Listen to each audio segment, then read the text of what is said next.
ความนอบน้อมแด่พระรัตนตรัยอันมีพระพุทธพระธรรมพระสงฆ์เป็นสรณะตีปึงกราบแนบไต่ไหวสาถวายความเคารพมายังครูบาอาจารย์พระมหาเถรานุเถระท่านเจ้าคณะพระสังฆาธิการพระภิกษุสามเณรเจ้าจุโตนจุองค์กุวัดวาอารามเจริญปนมายังบรรดาปออกไม่ออกศรัทธาตันสาธุชนปอหลวงแม่หลวงปอลุงแม่ป่าปีป่าหน้าเอาอาศรัทธาตีนจองห้องวัดเฒ่าแก่หนุ่มกำใจยิ่งตั้งหลายตีได้เปิดวิทยุเปิดเครื่องหับฟังกันอยู่ตั้งบ้านตั้งจองตั้งหอตั้งเฮินกันอยู่ในเวลานี้เนาะเวลานี้ก็เป็นเวลาดี5 โมงปลายมาสักน้อยก็ได้มาฟังธรรมเสียงธรรมแสงอรุณตามปกติแล้วก็จะเป็นรายการของอาจารย์ท่านพระอาจารย์สาธิตธีระปัญโยสำปูนประยุมปุ้นลำปางเนาะสถาบันธรรมาภิวัตรศพเตินปุนะแต่วันนี้เปิ่นก็ปฏิบัติศาสนกิจนะเปิ่นติดประชุมต่างจังหวัดเลยมาปฏิบัติเข้าสู่การงานที่เฮาที่เปิ่นออกรายการบ่ได้อาจารย์พระครูอภิวัฒนวิกรมเปิ่นจะเมาหมดเน้อก็มันจะยาวลำไปก็เลยแบ่งกึ่งกันนี่นะคือตุลุงเอาตอนควายมาให้หน่อยนึงเนี่ยเปิ่นก็เอาตอนเจ้าตุลุงก็มาบริหารเต้นเปิ่นนี่เนาะตั้งแต่5 โมงถึง7 โมง ก็มามาจาพบปะกับปอออกไม่ออกศรัทธาสาธุชนทั้งหลายก็เหมือนว่านะมึนๆนี่ก็มาปะกันนะสว่างก็มาปะกันให้กรรมหนึ่งนะวันนี้มาพบมาปะกันก็ตรงกับวันอังคารที่เก่าแล้วกันเนาะวันนี้วันที่เก่าเดือน6แฮมมานี่11 ค่ำแล้วก็เนาะโอ้วันเวลาก็ลงเลยผ่านไปเดือนมีนานี่ก็ย่างกายเข้ามาเป็นวันที่เก่าแล้ววันนี้ก็เปิ้นก็ไปทำงานตุนสัปดาห์เนาะการวันจันทร์แต่ว่าวันนี้ก็วันการก็ไปกันเวลาวันเสาร์วันอาทิตย์เปิ้นก็ปิดกันแต่ลากยารับจ้างอ่างใบป้ายนี่อย่างเฮาตันทั้งหลายนี่มีวันหยุดนะหยุดวันนั้นก็ขาดรายได้ไปวันนึงนะถ้าว่ามีงานทำก็ไปถ้าจะไปเลิกการเลิกงานได้นักได้น้อยก็ว่ากันเนาะเพราะว่ายุคนี้สมัยนี้ ฉะนั้นก็มาปบมาปะกันแล้ววันนี้ก็ตุลุงก็น้อมนำเอาพระธรรมเทศนาเด้อนะทำอบายมุขหรือว่าในเตธรรมปู่สอนหลานเนี่ยทำตุอุ้ยมาเทศนาให้ศรัทธาได้ฟังกันนะก็เป็นมรดกธรรมปืนบ้านล้านนาเฮา เป็นธรรมเตปืนเมืองเฮาเนี่ยฟังกันแบบง่ายๆแล้วก็วันนี้ก็อนุโมทนากับเจ้าภาพเนาะแต่ว่านี่ก็อื่นไปกรรมนึงก็มีศรัทธาที่เปิ้นมาปิ้นเจ้าภาพก็คุณพ่อไพบูลย์คุณแม่จารุณปกปิงเมืองบ้านป่าหาดตำบลสุเตปพร้อมขอบโคมว่าเปิ้นมาพอดีโยมลำดวนเชื้อไทยนะอันนี้มาจากปุ้นนะบ้านโหฝายกันนะบ้านโหฝายตำบลเมืองเลนอำเภอสันทรายบ่ แล้วก็คุณแม่แสงจันทร์สมรูปนางสาวภัทรวดีสุดาคำแล้วก็เปิ้นอยู่ป่าไผ่นะอันนี่ก็อยู่อันป่าค่าหมู่4ตำบลเชิงดอยสะเก็ดพุ่นนะเป็นเจ้าภาพโลมกันเด้อวันนี้ก็ศรัทธาญาติโยมทั้งหลายหลังจากที่ฟังอาจารย์พระครูไปแล้วเนาะทั้งหมดตี 3มาแล้วเนาะ ตีสามมานี่ก็ตัวลุงก็ตื่นมาก็ฟังเปิ้นฟังเปิ้นแล้วก็มีข่าวสารงานบุญแล้วก็แถมอย่างนึงเปิ้นก็เชิมสถานีใหม่ตัวนะสถานีใหม่ก็ปุ้นเปิ้นอยู่เมืองปานพุ่นน่ะเนาะเปิ้นว่าทุ่งทองกวาวบ้านทุ่งกวาวเมืองปานพุ่น96.75เดี๋ยวได้หับสัญญาณอยู่กะเนาะแล้วก็สถานีที่เปิ้นหับก็มีหลายเด้อเปิ้นว่ามันเต็มกว่า10สถานีเนี่ยตั้งสายตั้งเวียงป่าเป่าก็ดังในปุ่นตุลุงก็บ่ฮู้คืนเปิ้นนะขอบคุณเด้อขอบคุณที่เปิ้นรับสัญญาณเนาะแต่ไปยาวเจียงไฮ้ขยายไปดังลำปางนี่นะก็ถึงเคยฟังกันอยู่แต่ตุลุงบ่ฮู้คืนเปิ้นได้เปิ้นก็จะแปลงหนังสือให้อยู่นะอาจารย์ผอ.ท่านพระครูอภิวัฒนวิกรมโอ้ยเป็นบุญเป็นกุศลศรัทธาญาติโยมที่เปิ้น ลิงสัญญาณนำธรรมคำสอนนะครูบาอาจารย์ก็หลากหลายเพราะว่าจะเป็นภาคภาษาไทยภาคภาษาเมืองภาคภาษาปีน้องไตไม่สงค่าปีน้องไตยินดียินจมนะตุลุงโอตุปีโอแล้วก็ภาคภาษาปากกยอภาคภาษาปากกยองอย่างตุลุง มามาจาอย่างสะดามันหลากหลายดีนะตุลุงก็เป็นผู้ฟังโดยดีเหมือนกันแล้วก็ลำจะโทรมเจ็ดอย่างโทรไปทำอย่างนี้นะ มีกับเปิ้นโทรหาเนาะฉะนั้นก็ต้องขอบคุณเจ้าหน้าที่สถานีทุกเครือข่ายทุกตีทุกต่างโดยตุลุงก็ล้มนะโดยภาพรวมเนาะแต่เจ้าอาจารย์ประครูเปิ้นก็ไปแล้วนะวันนี้ก็ก็บ่ซ้ำละนะเปิ้นก็ปิดที่ฮู้กันนะต่างเมืองเป่าเมืองฟังเจียงแสนเจียงไฮ้กะนะแถวแม่เจียมแถวเมืองลี่นะที่เปิ้นฟังกันเนาะวันนี้ก็มาพบมาปะกันรายการแตนดำละตัวลุงนะวันนี้ก็แตนรายการตามปกติก็ท่านอาจารย์สาธิตธีรปัญโยเปิ้นก็มาเข้ารายการแต่ว่าพันละเปิ้นนักน่าจะปิ้นเจ้าอาวาสปิ้นเจ้าคณะตำบลเปิ้นก็มีพันละประชุมก้ามอย่างก้าเนี่ยดูเหมือนจะดูจากหลวงพ่อวัดพระธาตุดอยน้อยเนี่ยเปิ้นเป็นรองเจ้าคณะอำเภอก็บ้านลำจะได้อยู่นะบึดก็เปิ้นไปประชุมตีหันบึดก็ไปสุมาบึดก็ไปเล่งเพลนะไปคุมสอบเนี่ย ไปปิดกรรมการเนี่ยโอ้ภาระเปิ้นหนักตัวลุงมีภาระหยังสักอย่างเฝ้าเสาเฝ้าวัดลูกเดียวเนาะ ไม่ได้ไปไหน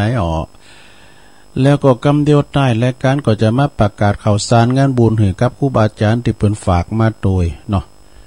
ก็ไผมีการมีงานบ่เดี๋ยวนี้เปิ้นเรื่องขี้ค่ายพอเราดูเนาะ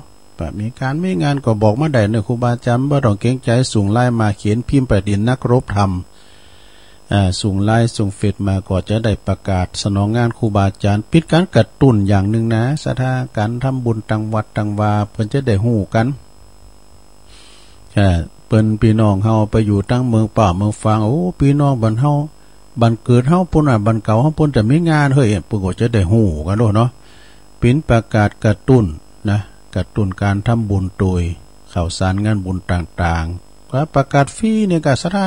ไปมีหยังโทประกาศข่าวสารงานบุญที่จะมีไปหน้าดินแถมนะพุกฮือนี่แถมนะ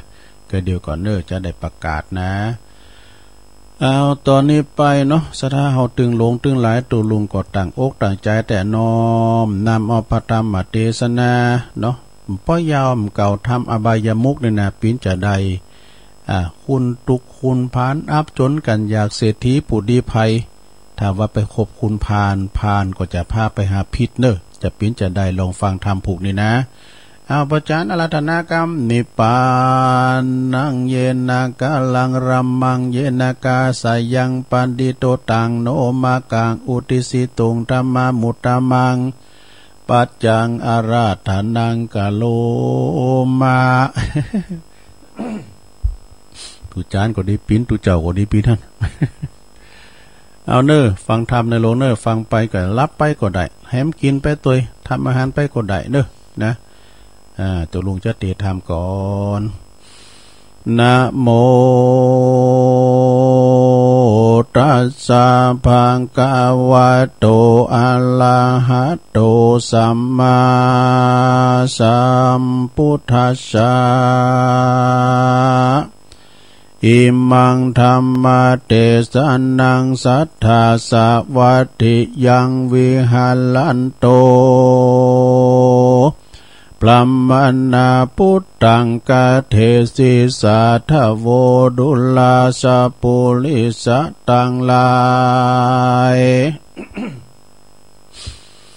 ตั้งยิ่งใจมวลหมู่อันนาพร้อมนาอยู่ฟังธรรมจงดาจำฟังที่เอาว่าเราว่าดังเราจากจี้ใครการตามดังพระจินนามานที่วายเทศนาไว้เหมือนมาสอนคนนาใหญ่น้อยได้รู้ถอยกองดีเอาว่าตนนี้ออกจากทางทุกข์ยากสงสารถึงนิพพานเวียงแก้วเป็นที่แล้วกเกษมใจอดฟังไปแต่ตนที่สืบสนถึงปลายบัดนี้แด่เธอกิละดังเราจักรู้มานี้ลาวยังมีพรามเท่าผู้หนึ่งใส่อยู่นอกเมืองใหญ่สาวัตถีเขาของเมหลายหลาเกือมีมากนากาณบดีอาการนั้นนานับอ่านบ่อใดก็มีลูกใจคนเดียวเป็นใส่เกี่ยวจองห้อยรักลูกน้อยดังดวงตากันว่ากาลาคืนใหญ่อายุไข่16 ปี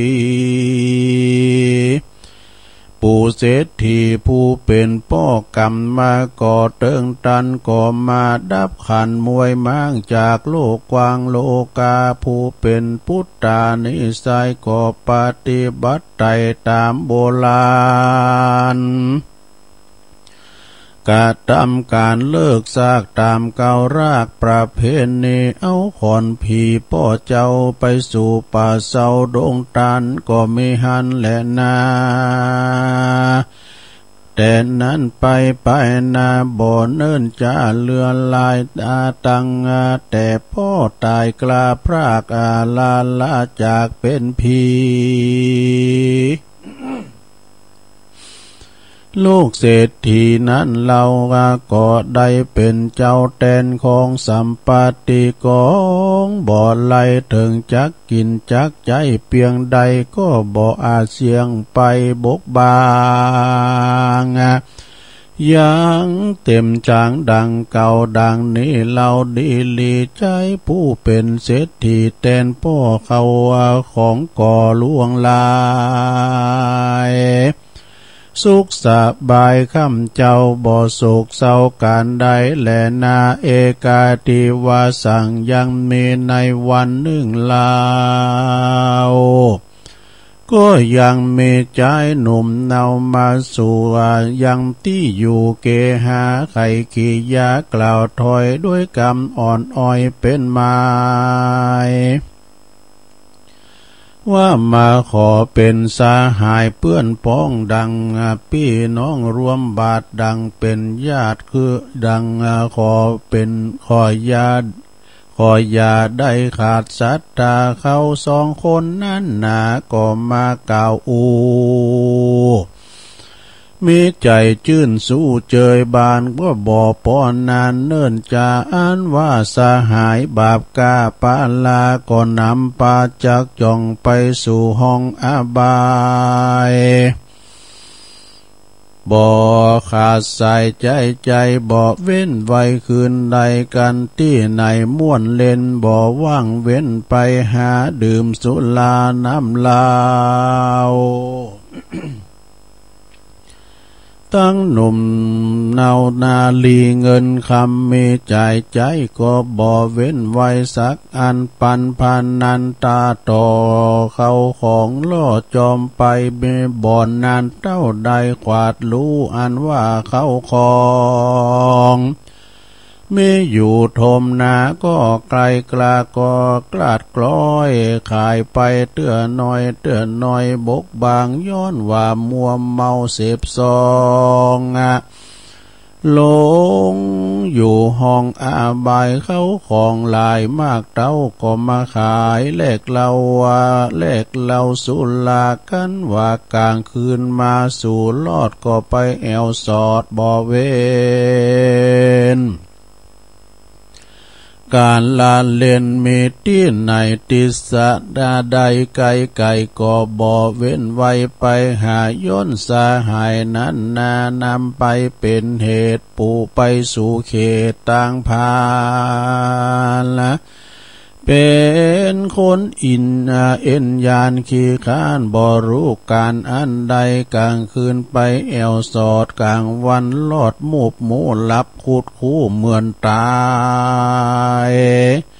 เข้าของลายมากกวางก็มาบกบางบ่อาจอ้างสังขายาก็อันปิตาปอดไทยตายละไว้ทมนา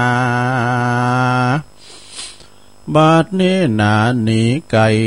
อันว่าอันใดบอกไว้ก็อันจะขายใดเป็นเงินเป็นคำก็รีบไปจำนำบ่จะสุดแต่เสื้อผ้ามวลหมู่อันโตนนุ่งอยู่วันวา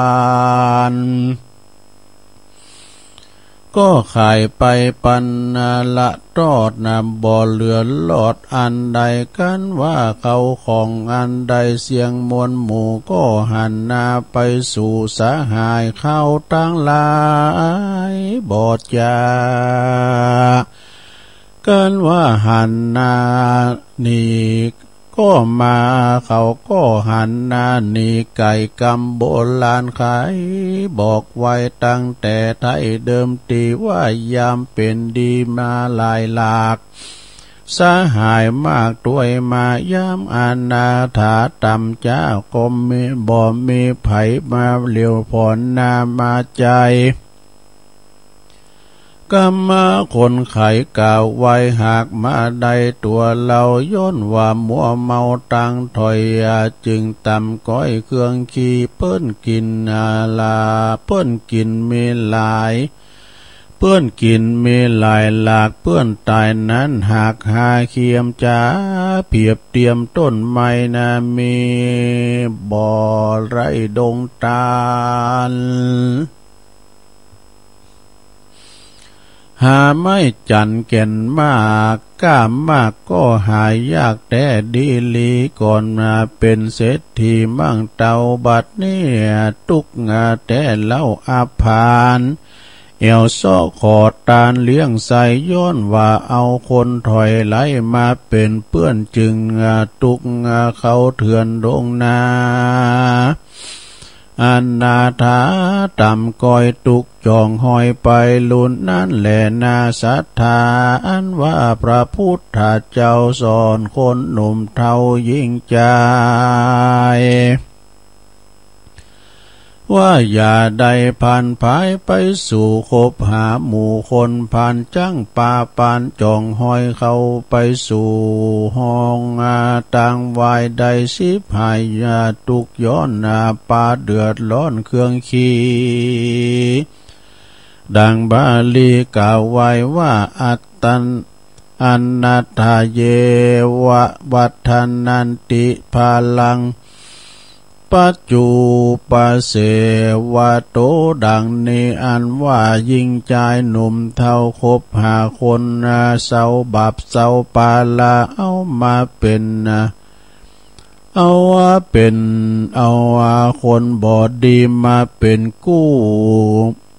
เอาคนผ่านมาเป็นเจ้าหมู่สาหายจักนานมีแต่วำวายหม่นเมียงสิบหายเสียงจุอันอานถือคือว่าจ้างปาวันไปสู่ยังที่อยู่อเวจีเป็นตั้งบ่อดีมนเศร้าปาดื่มน้ำเหล้าสุรากลางคืนมาบ่เว้นปาเขาไปเล่นการพนัน มีจูอ่านหลายแหล่บ่เว้นแวจูตังจูตังนักเลงสู่นาลีการงานมีก่อมไม้ขี้ข้านมักษาต้านกลัวการสุราบานน้ำเล่าว่าบ่ว่าหนุ่มเท่ายิ่งใจกินจักกินหลายมากจักกินหลายน้อยมากโทษนั้นก็หลากนานนำคือเสียงเงินคำบาดไตเจ็บป่วยใครจ้างมีมาสติปัญญาตำก้อยมักเป็นถ้อยเถียงกันบ่รู้ว่าคืนวันค่ำเจ้าเป็นตังเต้าวำวายบ่ละอายเผิดนาก็ได้ตำจาละอากรรมนินทาหลายแหล่เตี้ยงเกิดแก่กับตนตัวจากป่ามัวเมื่อซอยตุกจองหอยโดยมานั่นแหละนาแถมประการหนึ่งใส่มีมิตรไว้เป็นคนพานะจ้างป่าปานไปสู่แอวกลางคืนอยู่บ่อขาดสายเป็นตั้งวายหลายอย่างมีต่างพานเอาคนผ่านมาเป็นมิตรดังเอางูปิดมาอยู่ไกลจ้างร้อนไม่ไปลูนบ่ลูกุลลูโตใจเหี้ยมโหดปาลามักงับจากป่าบ่เว้นเตี้ยม่วนเล่นไปสู่บ่อหอนลู่คืนวันการพนันนั้นโสดมันมีแต่โตดเลือลายเขาว่าของวายมวยม้างบอลหล่อข้างอันใดกำโบราณไขแต่ก่อนเจ้นปูมอนสอนคนว่าจุมหมูโจรถอยลายลักเขาของยังหล่อไว้ยังเกหาไฟแถมนาไม่มอดก็ยังหล่อลอดแผ่นดินกันว่าการพานันกินจนเสียงมดเลี้ยนเกียงบ่อนหล่อเหตุนั้นนอขวากวนขวาดรู้อย่าได้ไปสู่คนปาลาการคบอาหารนักปราดถอยกะดังถอยวัดบาลีว่าสุโขหะเวสปุลิเสนะสังฆโมดังนี้ว่าการคบหานักปราชญ์ผู้ฉลาดเมตติกองงานใดดีมากน้อยขอท่านกล่าวถอยสอนปั่นหือใดรู้ใดหันบุญบาปอันกองอันใดบ่สุภาพหลีกเว้นกองอันใดเตียวไตปฏิบัติไข่ตามลายงามเตียงสมใจหมายไฟหอยใดจืนจ้อยเจยบานนั้นแหลนนาแถมประการหนึ่งใส่นาต่างหมนไม่ว่ำไวคือคนยิ่งใจขี้คร้านบ่เอาการเอ็นยานกาตำการบ่แล้วสวะวางแอวหัวกลางหนกลางการของตนมากน้อยบ่ไฟห้อยโทธามมักไข่กำเก่าอ้างมีต่างหลายอันมักอ้างวันอ้างเจ้านักปราชญ์เจ้าเมตีเก่าจี้ว่าคนดังนี้ยิ่งใจแม้นมีสัมปติหลายแต่ก่อนเจ้นปูมอนปิตาย่อมไกกาเมื่อซอยตุกจองหอยไปลูนส่วนว่าคากุนกันอยากตุกลำบากเครื่องขี่บ่มีขันตีตั้งมันขยันมันการมันตั้งการย่อมตุกผ่านมากกว่าเก่าไหลร้อยเต้าว่ากันนาปันดังคนอนาถากันยากันอดสาหากาตามการย่อมนามบ่อตุกการย่อมบ่อตุกผ่านดังเก่าจักมุนมั่งเต้าเป็นดีส่วนอันว่าคนมั่งมีแต่ก่อนมาละย่อนอดสาสัมมาจักมีมามากกวางค คนมีแต่ก่อนบ่ลายย่อนโอสาซ้ำจักมีมามากกว้างบ่อาจอ้างเป็นหมายและนาดาดังเตสานามานิสัยกองถอยไหลก็มีกองเป็นกองดีก็มากหลายดีหากสูญกันกองใดดีหันจำไว้เอาเป็นมาใจอย่าเอาไปใจอย่ากับตัวเอาเป็นขัวไก่ลอดเวียงแก้วยอดเนลาปานมันฮือตานอย่าขาดอย่าได้ประมาทกองทามเป็นต่างนำไปสู่ยังที่อยู่เจยบานสุขสำลานคำเจ้าบ่โศกเศร้าการได้กันไต่ไปกลาภาคหนีเสียจากเมืองคนย่อมเอาตนไปเกิดที่ประเสริฐเมืองสวรรค์และนามูลศรัทธาต่างหลายมวลหมู่ทวนนาคู่ยิ่งใจโรคาหลายใหญ่น้อยอย่าจองห้อยอินทรีอายุมีเตี้ยงเต้าวันเล่าโสภาภาธนาใครใดหรือมักไฟอันใดบ่อนนี้ไก่จากทำขอสมกรรมกู้เจือดังไฟเอื้อใจหมายจุยิงใจหนุ่มเท่าแดเตเตสนาวาสาเนนิติตังกิยาสังวานานาวิเศษจาห้องเหตุเศรษฐีขอตานอบายมุกก็บังกลมโสมเรสเด็จเลี้ยวเต่านี้ก่อนแลสาธุสาธุสาธุจบไปแล้วลงเลยปีนท่ามกล่อมสราเนาะตุลุงก็มาลีบแล้วก็เอามาฟังหันว่าเปิ้นสอนดีหน่อยซะนะอาเสวนาจะพาลานังการขบคุณขบหมู่เนี่ยกะเปิ้นบรรยายไปตั้งนั้นนะคือมีตันพราหมณ์ผู้หนึ่งเป็นมหาเศรษฐีดูมีลูกชายคนเดียวพอดีลูกชายเปิ้นเกิดมามีวัยอายุ16ปีตันเศรษฐีกรรมมาหอดถึงตายไปเนาะแต่มรณกรรมไปลูกชายคนเดียวสมเสลียวนี่ก็แตนสัมปตินะกองก่อแม้นว่าจะกินจะต้านอย่างใดก็ถึงบ่เสงนะกินตามพี่น้องเจ้าบ้านก็รักษาเข้าของสัมปติแตนปอไปในขณะนั้นก็ยังมีชายผู้หนึ่งว่ามันเป็นคุณปาลาบาปใบอันนี้เป็นคุณพานเนาะมาขอเป็นปีปินน้องเป็นสหายเป็นมิตรเกี่ยวสหายค่ำนี่กะใจลูกเศรษฐีนั่นก็หูเต้าถึงกันก็คบไปเนาะคบไปกันใหม่ๆก็ดีอยู่เอาเข้า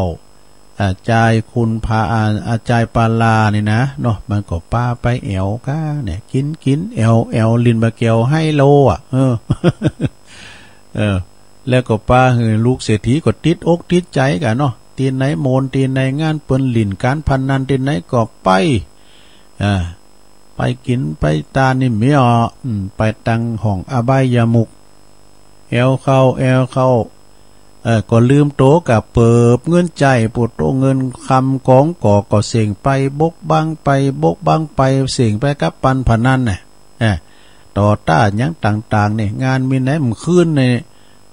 คืนเนี่ยไปเอวคืนนี่ไปเอวโมนหลินก็ที่ไหนไปกลางวันนี่รับหมูบหมู่เนี่ยเมื่อคืนปิ้นนกจันเมื่อวันปิ้นนกเก่าเนี่ยขี้ข้านเยการทำงานบ้าหักษาดูแลทรัพย์สินสมบัติมรดกทุกถอดของพ่อของแม่เนาะกินแอวครบหมู่ครบฝูงไปนะจุนเพราะว่าเขาของสัมปติอันใดก็มีขายกินขายลินปันพนันต่อต้าเอาเขาจนหมดโตหล่อนจอนเนี่ยเป็นว่าโจรป่น10 เตอ7 เตอนี่ก็ย้ำเตาไฟใหม่เตอเดียวไฟใหม่ยังเหลือแผ่นดินการผีการผันนานเขาสิงแล้วมีอย่างอ่ะสะท่าเนาะมันใจขืนว่าอันสิงการอันเสือพันนันนี่นะเปิ้นว่าสิงการพันนันเปิ้นมาอุดตุลุงนะการเฮายิ่งจอดนะเฮายิ่งซ้อเอามาที่ซ้ำมั่มมึกใส่ติๆกับตุลุงนี่ สมมติว่าใส่แตงไปซาวเนาะมันได้กบคำ40อ่ะนะอย่างผู้ช่วยวาเนี่ยก็โอ้อันเจ้ามือใครเสียเปิ้นเด้อลุงเด้อยามเจ้านี่เล่นให้เปิ้นพอไอ้ดอกใกล้แจ้งมาพอเปิ้นเล่น นั่งพอเปิ้นเล่นมันบ่เข้าไผเอาไผนะการเล่นปันพันนานนี่ก็มันให้มันดีห่ำแตนหูบ่น่ะซะดาเอ้ยเอาไปกำหังกำมีเขาน่ะเด้อตุลุงทองบอกว่ากันลินหือได้นี่ก็ไปมีหยังโกงนี่ กันเนาะได้ลินหือได้นะโกงนี่ก็ขนาดให้โลบ่ยังฟังหมุกสถานฟังแม่เล็กอีกเนาะอย่าสถานไปรอขนาดเปิ้นไหวตายเฮาแตงเล็กแตงหวยย่ำถูกหั่นเนาะบาทนึงได้เด้อบาทได้60มันกะเนาะตุ๊มันไปขี้เตาเลยน่ะ เนาะก็ว่าน่ะปิญญาณลินมกโมนในโลนไปลินนักก็เอาสัก3บาทก็เอาละนะลินเอาโมนเนี่ยซะดาเอาล่ะกินแอวลูกเศรษฐีก็มีหยังก็ขายกินไปมีมดโตหล่อนจอนเอาเข้าสื่อนุงโคบายก็เอาไปจำนองจำนำขายไปหมดนะกลายเป็นเศรษฐีขอต้านนี่เศรษฐีขอตานเสาะขอกำเบิ่งหมอขอกินกับพี่น้องชาวบ้านหันไปหาเจ้าหมูที่เคยกินเคยแอวด้วยกันเมียเขาหนีหน้าหมดนี่เปิ้นกินหาตายโห เปิ้นเนี่ยก็เปิ้นกินหาอยากเนี่ยนะเปิ้นหายไปหมดหายโหไปหมดไปโคภัยไปปึงภัยเนี่ยเวลาเฮาโรยปากกันเตี้ยวตัวเฮาเป็นปุกเวลาเฮาตุกเหลียวพอหน้าคุณได้หันมาใจ นี่มันนั้นการมันตุกมันผ่านมาแล้วมันถืออ่านออกสะทาเนาะว่าเปิ้นว่าโตปากมองต้องแห้งเตอไปเอางานใครอยากกินนั่นแต่เอ้ย มันถึงมันมีสตังค์นี่เนาะมันพิสตังค์มันอ่านเนาะสตังค์นี่มันก็เป็นอย่างนึงนะสะทาเนาะฉะนั้นก็ไปจะไปประมาทยิ่งยุคนี้สมัยนี้เงินของเงินคำหายเข็มนะบริหารเงินจางก็เหมือนว่าน่ะสะทาพยายามนะสะทาญาติโยมเนาะเงินคำหาเข็ม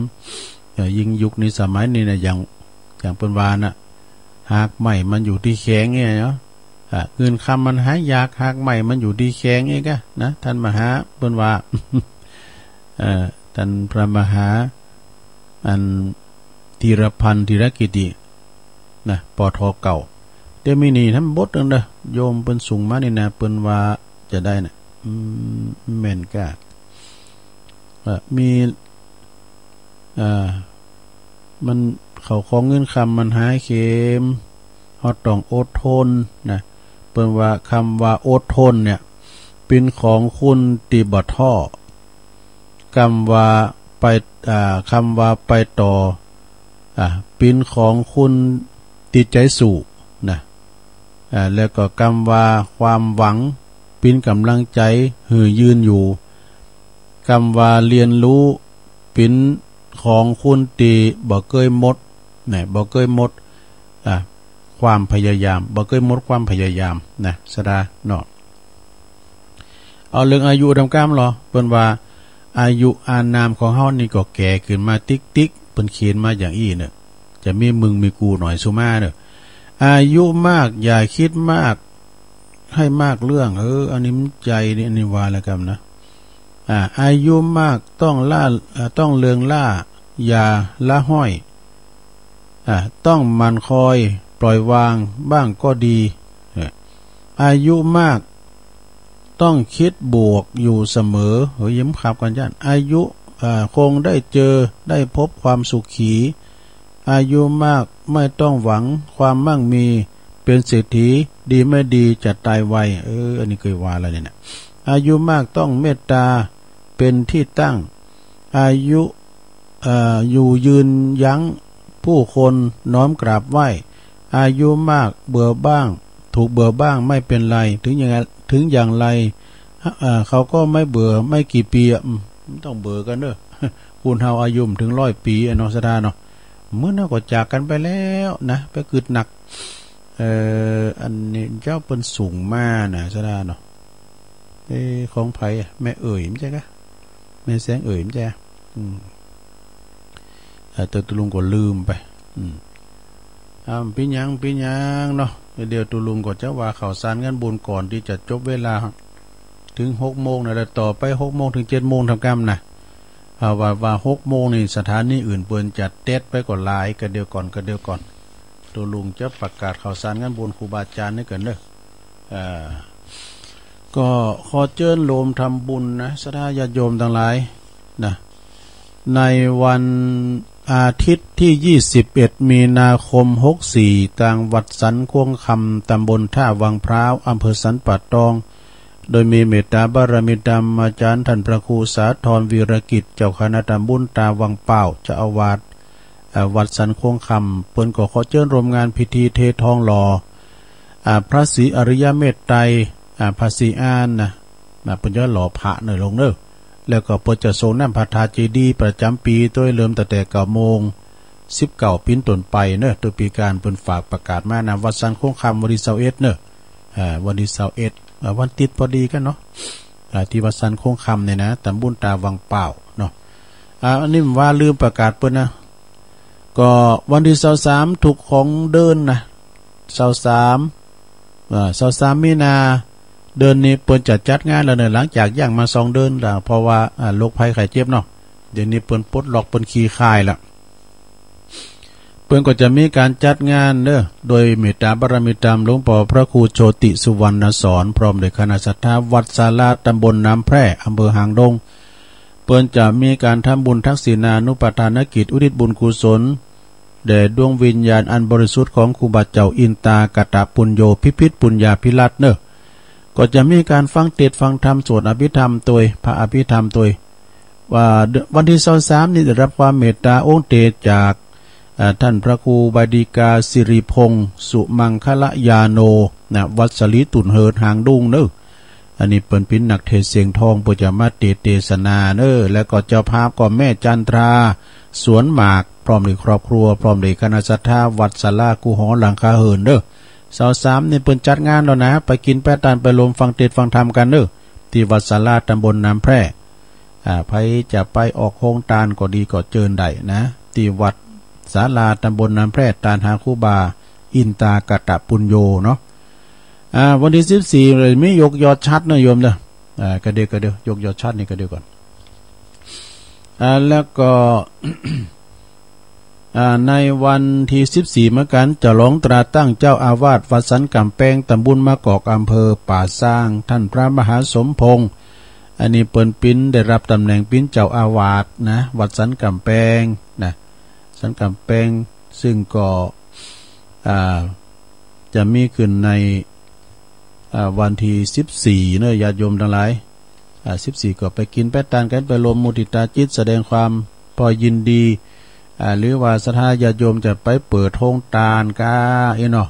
เมนูต่างๆรับของหวานของข้าวอย่างต่างๆก็เจิญได้เด้อที่วัดสันกำแพงหรือว่าศรัทธาญาติโยมเฮาอาจจะไปรับสังฆทานก็เจิญได้นะรับสังรับอย่างนี้ก็ดีก็อันนี้วัดคำแมดนะศรัทธาญาติโยมขอเชิญโลมทำบุญประเพณีทรงน้ำประทาดแล้วก็ยกยอดชัดบรรจุพระบรมสารีริกธาตุประดิษฐานเนื้อซุ้มประตูโขงซุ้มประตูโขงบนงามเด้อซุ้มประตูโขงวัดคำแมดตำบลโขงเป้าอำเภอจอมทองจังหวัดเชียงใหม่ในวันที่14มีนาคมเด้อกำหนดการเวลานั้นก็คือตั้งแต่เวลา9 โมงถึง3 โมงบ่าย3 โมงแรงนะเปิดโอกาสให้พุทธศาสนิกชนได้ทรงน้ำปูจาแผ่นผ้าแพร7 สีแผ่นทองอย่างต่างๆเนาะตลอดวันนะจนถึง16 นาฬิกานะ4 โมงนะ4 โมงแรงพิธีบรรจุพระบรมสารีริกธาตุยกยอดชัดเอกประดิษฐานซุ้มประตูโขงวัดคำแมดเนอะจึง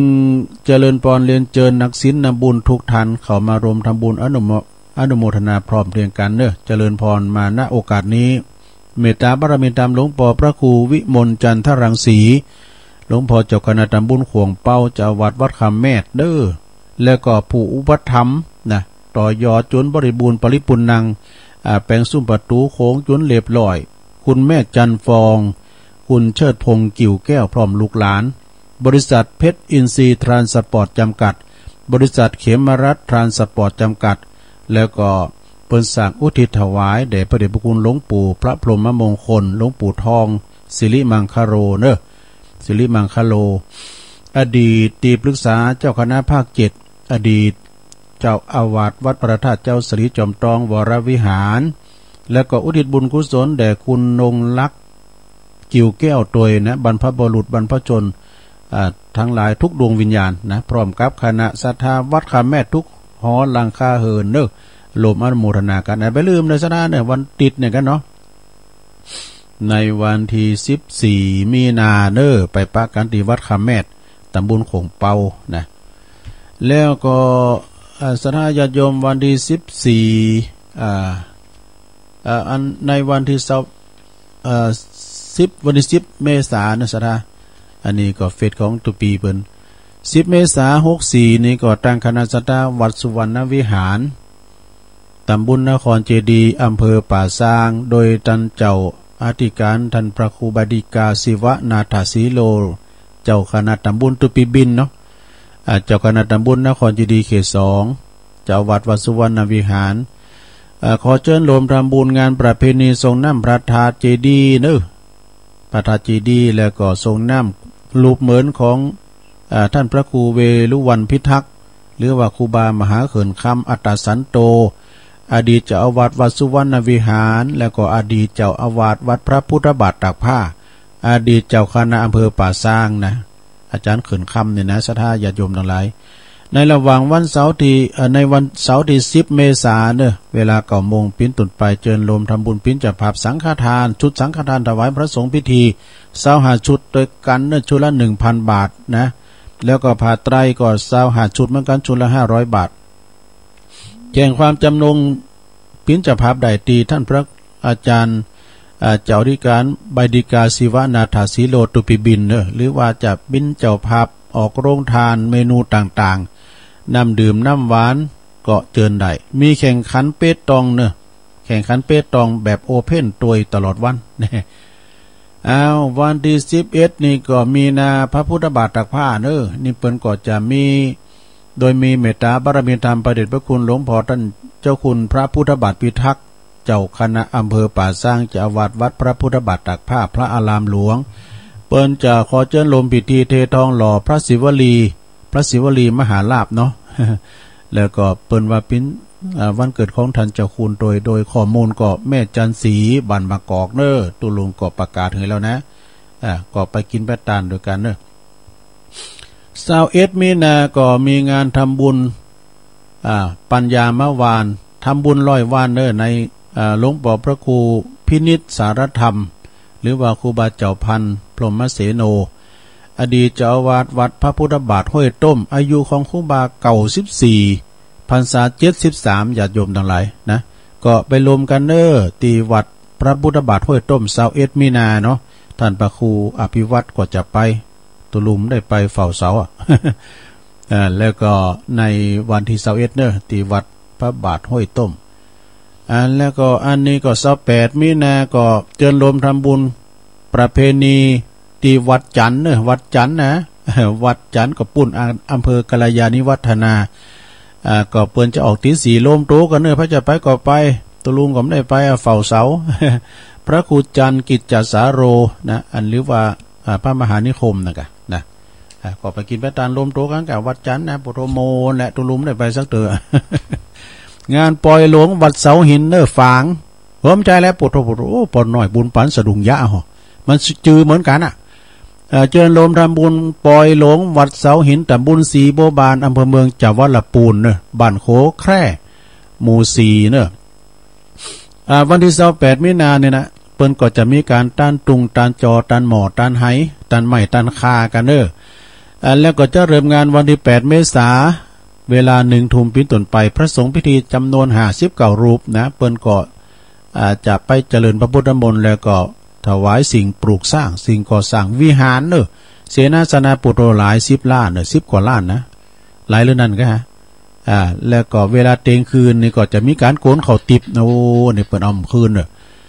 อันนี้ก็เป็นวันถวายต้านสิ่งปลูกสร้างแล้ววันศุกร์ที่เก่านี่ก็พระสงฆ์ทั้งนั้นเจริญพระพุทธมนต์ตอนเจ้าก็ไขตาพระเจ้า สวดธรรมจักรปวัตนสูตรแล้วก็วันเสาร์ที่10ก็10เมษายนก็พี่น้องศรัทธาโคแคพี่น้องศรัทธาเปิดก็จะแห่โคตานอันนี้เนาะแห่โคตาน11นะก็โคตานโหวัดเขานี่อันนี้ก็พระอธิการบุญส่งโสภณจิตโตตุปิเอกพลชุตินทโรหรือว่า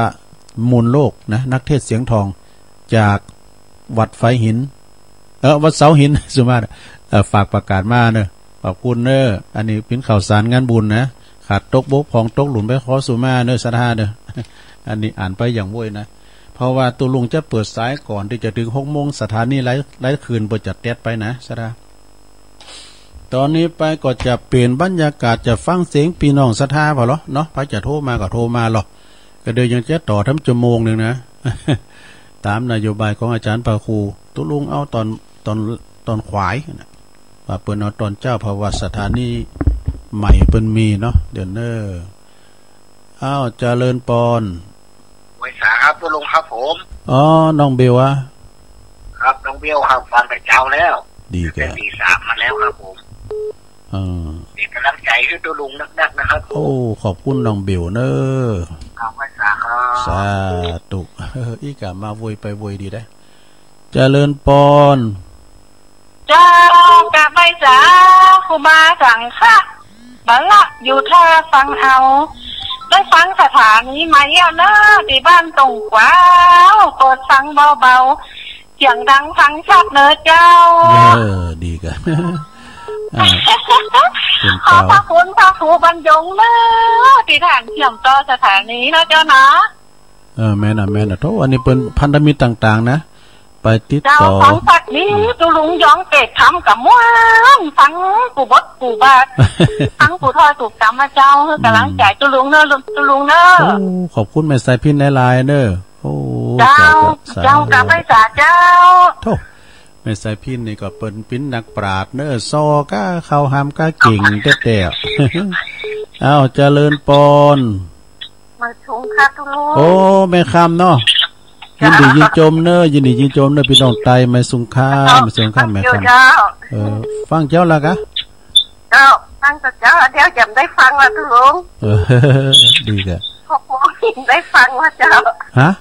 6 โมงนี่บ่ได้ฟังแล้วน่ะตุลุงก็เลยรีเปิดสายให้หน่อยนะเนาะ6 โมงตุลุงก็จะต่อทั้งชั่วโมงอยู่นะเจ้าเมืองฝางบ่ได้ฟังนะเจ้าเมืองฝางเดี๋ยวก่อนหลวงพ่อจะน้ำสวดมนต์อันนี้เจ้าขอบคุณเนอะไม่สุงค่าสาธุแม่คำเพราะอยู่ปุ่นอ่ะบุญร้อยปุ่นอ่ะนะยิ่งประเจ้าหลงขนาดแม่คำนะเจริญปอนได้สาเจ้าตุลุงแม่สีทอนชัยปากกาเจ้าฟังกับเจ้าแล้วเนี่ยดีกะลุงหันตะปูมันน้องบัวเนาะเจ้าน้องบัวชัยปากการหนาวกว่าตุลุงตุลุงอ่ะเพราะหนาวเหรอผมว่าในหิมตายกันตุลุงได้ชั้นเพี้ยนได้กับตัวอิ่มควันไปแล้วตรงนี้มันเย็นไฟใหม่นะกะไฟไหม้ปวดวันใจอย่าทึดแต่วันมอทึดปวดตัวลุงได้กับตุ้งเสียไฟเนี่ยก็ไฟใหม่กะปวดแตกลุกเลยเนาะปวดไฟมาผับ3 คูณอ่ะหลวงพ่อครับตุลุงครับวันแม่ป่านั่นที่เป็นกวาดวัดนะครับผมแม่ป่าน่ะก็ใจเยอะหุยอยู่จองว่ะก็เด้อได้ยินเสียงโธ่มันแห้งแล้งนั่นละมัดระวังเด้อฟืนไฟเจริญปอนเด้อแลนไต่แลนเนื้อปุดโธ่พิ้นว่าอย่างอี้ดูที่บนเกณฑ์ควันกันไหนเนาะเอายังอ่ะก็เดี๋ยวเอารถน้ำมา2 เที่ยวกันอ่ะเจริญปอนไปสารจากตุลุงโอ้แม่จันมาแล้วแม่จันเรือนใสโทษทำอ่ะวันนี้สอนดีแป๊ะดีว่านะเอาใบยมุกได้ไหมเนาะลำโรยอย่างได้ก็มันตึงเลยอย่างนี้นะก็กันเขาในอันไอ้อย่างนั้นแกจะไปหลงอบายามุกแล้วกลายเป็นคนขี้ขาดเนี่ยนะนะครับคืนพินนกจันวันพินนกเก่านี้ไปหาเงินไปกองใจติดอยู่พูดนะแต่วันนั้นหล่อตัวเก่าเอาเงินไปเหมือนกันแล้วแต่กะไพ่ไข่หันจะตั้งมิกานะแม่ไปพอที่วงการผ่านนานเนี่ยมันใส่กำปึกกำปักอยู่นะเจ้ามือนี่ปวดโตแม่มองเพื่อนเนาะคนไปแต่ใดก็หมดแม่เนาะปวดโตมันจะแน่นอนของได้ โอ้มันพารวยกับการพนันดู วันนี้รวยพวกก่อนนั่นกะจะมือนะกะจะมือในคำก่อนนี่ลิ้นเพิ่นพออ่ะแม่งไก่แจงมาเลยพอเพิ่นลิ้นเจ้านี่อันปล่อยเพิ่นกินปิกนิกะดึกมาเข้าองค์หมดแล้วแม่นอ่ะโอ้สอนคนดีแต่เฮาก็หันตัวอย่างแล้วจะพอเกิดมาไม่รู้ลำรวยเลยยังพ่อแม่ตายแล้วเดี๋ยวไม่ชอบกินหลานเลยยังสักอย่างเปิ้นว่าคือกับแม่จันยามพ่อแม่ตายกินควางโบควางบะอีอ่ะพ่อแม่ตายลานนี่ปิ้นหอยน้อยจามอย่างข้ามคุณเฒ่าเพิ่นว่าแต่อันใดดีกว่านี้